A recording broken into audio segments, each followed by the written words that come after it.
你知道这个周末除了有地方大选之外，其实还有公投吗？根据民调显示，有超过一半的民众不知道这次还有一个公投，而这次公投到底在投什么？你已经决定好要怎么投了吗？今天就让我们一起来聊聊18岁公民权吧。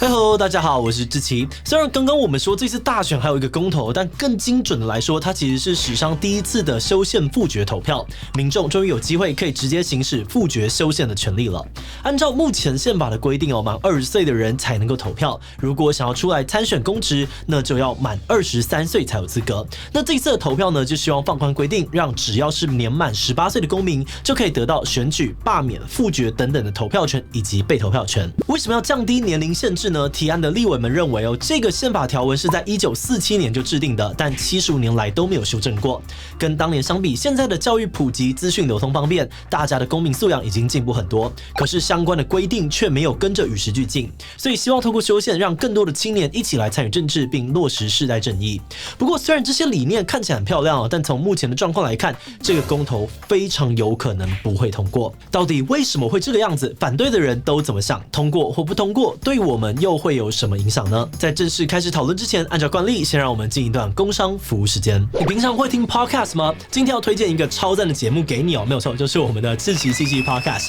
志祺七七 podcast 除了会来陪你聊聊时事议题跟趣味知识之外呢，还推出了各种特别企划，像是强者我朋友访谈节目，每集邀请我不同领域的朋友聊聊他们的职业甘苦谈、创业心得当然还有干话拉赛跟宅宅话题的部分目前上过强者我朋友的来宾，除了大家熟悉的贝利梅、伯恩、Fred 之外，还有资料科学家、策展人、医美医师等等的专家达人。像是最近的一集，我们就请到了李哥太太来上节目，分享她怎么在超级忙碌的工作压力下维持生活平衡的方法。想要知道他们是怎么变成强者的吗？赶快点击资讯栏到志祺七七 Podcast 收听订阅吧。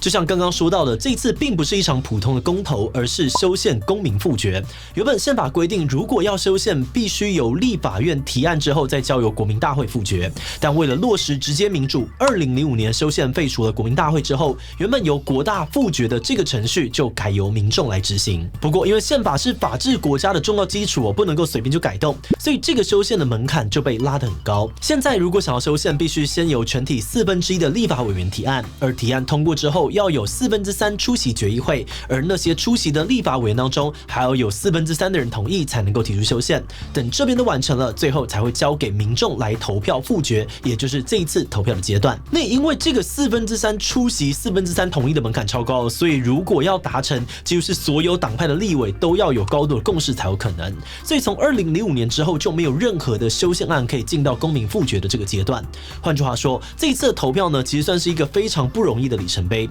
尤其今年初立法院表决的时候，它可是以109比0的票数压倒性通过。不过，就算这个修宪案只剩公民复决这最后一里路了这条路的门槛呢，也还是超级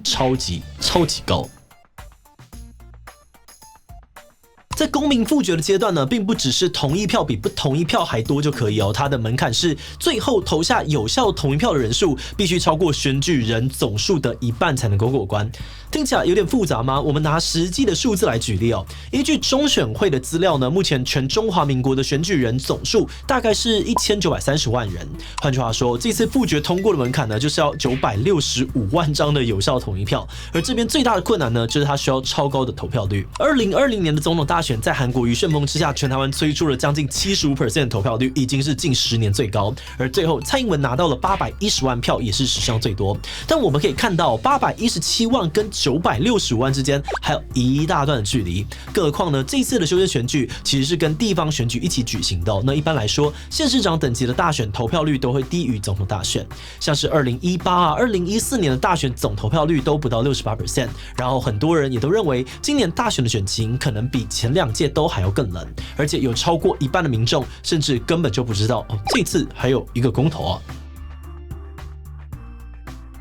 公民团体认为呢，对于降低选举年龄这个议题，选民普遍没有什么感觉，而这种冷感状况也不只是对公投而已。跟前2届地方大选相比哦，今年跟候选人或者是议题相关的声量都相对的冷淡很多。那没有激情的选举，通常就很难催出够高的投票率。而这次各党派的候选人呢，光是要把民众动员出来投票给自己，就已经多花了很多力气。所以就算他支持公投，可能也没有太多的心力去帮忙宣传。根据媒体调查，这次选举呢，总共有上千人登记参选，但总共呢只有不到100个候选人有在自己的看板上面提到18岁公民权的相关资讯。不过现在还有几天的时间嘛，不到最后的关头，其实我们也很难知道最后会不会突然蹦出一些事情，让投票率冲上天。那既然各党派看起来都很支持啊，那是不是只要最后投票率有冲起来，这个复决就能够过关了呢？这个可能也不是这么乐观哦。根据各家的民调统计，这次公投的支持率大约只落在40%左右而已。换句话说，就算投票率冲到100%，这个公民复决很有可能还是不会通过。但这到底是为什么呢？接下来就让我们带大家来看看不同意的论点吧。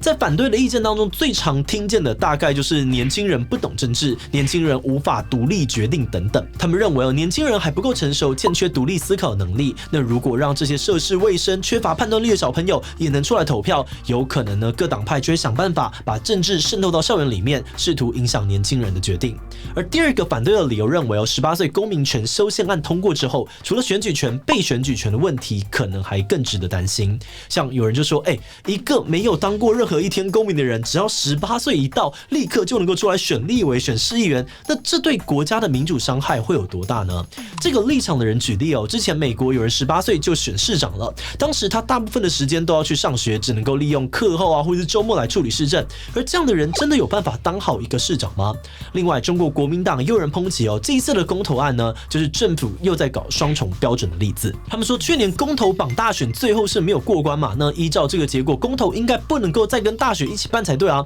那为什么今年民进党还是把它跟地方大选绑在一起？是不是又在欺骗民众、忽视民意？好的，反对者的意见我们先说到这边了。那接下来我们会根据这些论点去看看支持公投的人怎么说。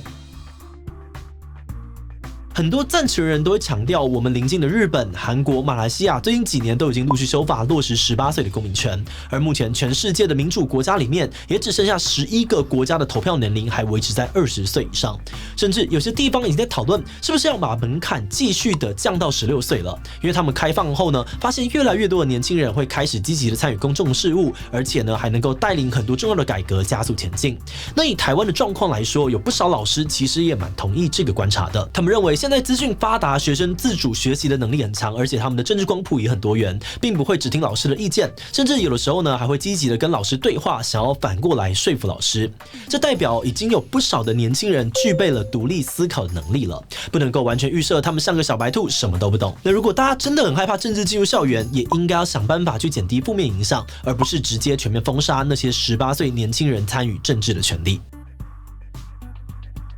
顺着刚刚的论点也有些人会指出，这个20岁才能投票的年龄限制跟其他的法律其实有很多冲突的地方。例如，人到了18岁就有纳税服兵役的义务，也能够去投一般公投，但他们却不能够决定由谁来当总统，形成一种要承担完整义务但权力却不上不下的矛盾状态。另外，关于年纪太轻不适合当公职的论点也有人反驳，现在很多政治人物除了公职身份以外，也要去学校进修，回家还要带小孩，有的甚至有其他的事业。真的要比的话，18岁的人并不一定会比较忙，而且国外有些高中生就当选市长的人后来还有连任成功的，代表他们不只可以兼顾学业，就连施政表现也同样获得了选民的认可。这一派论点的支持者呢，会强调，假设大家真的觉得参选人因为太年轻，所以不适合当选，那其实可以不要投给他就好。但今天我们却是直接透过宪法去剥夺他可以参政的机会，意义就完全不同了。理论上呢，选举这件事情应该是在看一个人的能力，而不是年龄。毕竟大家可能都看过年纪蛮大但表现一塌糊涂的政治人物，所以用年龄来划分选举资格，可能也未必那么合理。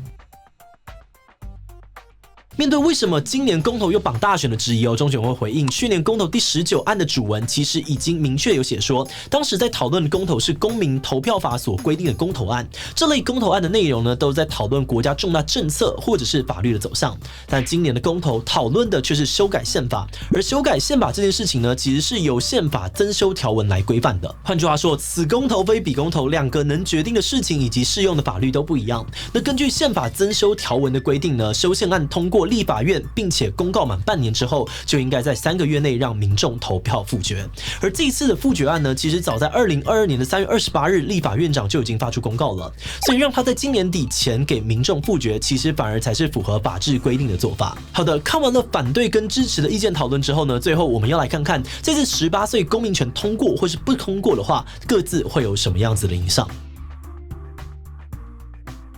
首先，如果这次修宪通过的话，立法部门就会开始准备把选举或是被选举的相关法规限制降低到18岁。那对于18岁到20岁的公民来说，拥有完整的选举权，就代表他们有更实际的力量，可以去要求政治人物必须关心他们在乎的问题，甚至是自己出来改变现状。但如果这次复决公投没有通过的话呢？其实就是一切规范都照旧，18岁还是可以参与一般的公民投票，但其他的选举就一样要20岁才能够投。如果想要参政，那就至少呢要23岁以上。那如果大家之后又想要改变这个年龄限制，就必须要再重跑一次整个修宪流程。